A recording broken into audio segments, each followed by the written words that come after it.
"We need to clear space," my sister-in-law said as she packed my things into boxes.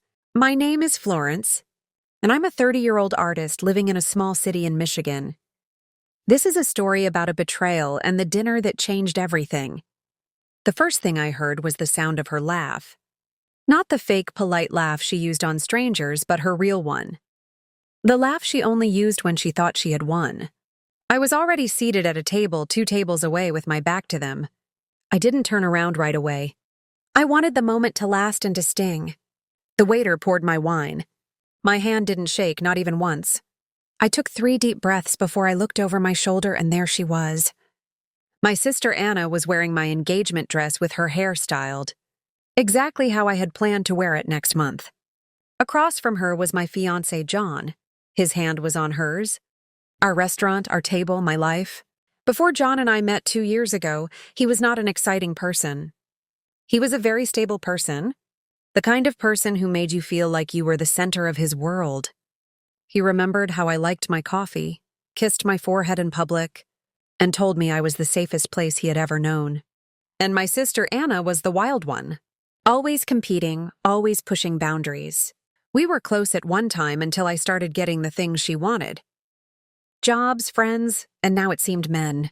When John proposed to me in that same restaurant last winter, Anna cried more than I did. She told me I was the luckiest person in the world. I believed her. The signs of a problem started small. Text messages John would not explain. Anna was suddenly too busy to see me unless John was around. Her compliments became more pointed with a meaning I couldn't understand. Then, 2 weeks before the engagement party, I found her scarf in John's car. He promised me she had left it there after a family lunch. I smiled, nodded, and pretended to believe him. But inside, I started counting the days.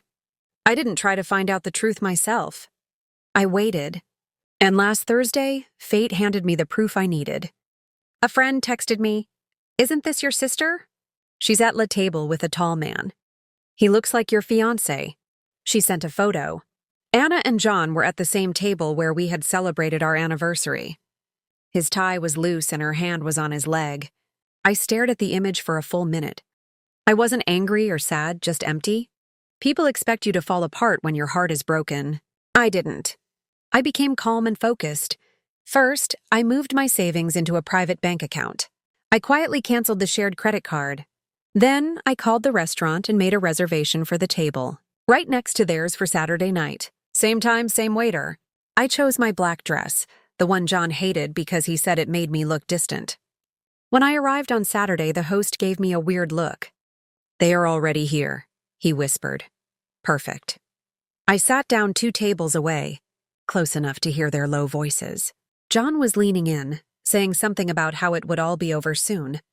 Anna laughed. That laugh. I ordered wine. The waiter, Mark, was more than just a waiter. He had been there for my proposal, our anniversaries, every important moment. He knew what was happening. And when I told him, "Send their bill to me," he didn't ask why.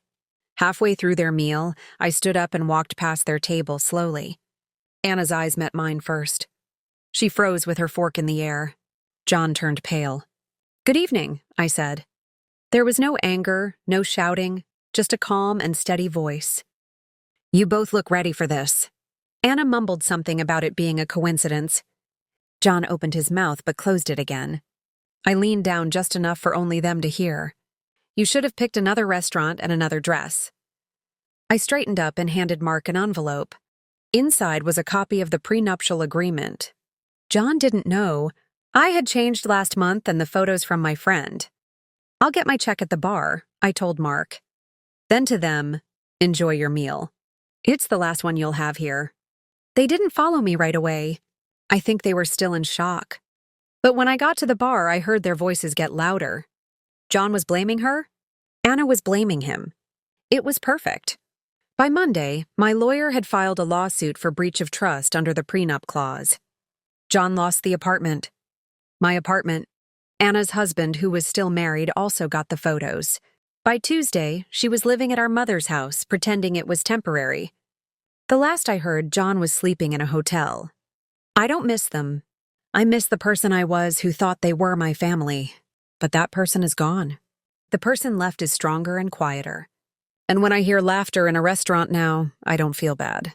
I just listen because I know exactly what to do with betrayal when I find it. They taught me the difference between love and possession. Now everything I own stays mine. What lesson did you learn from this story? Please let me know in the comments.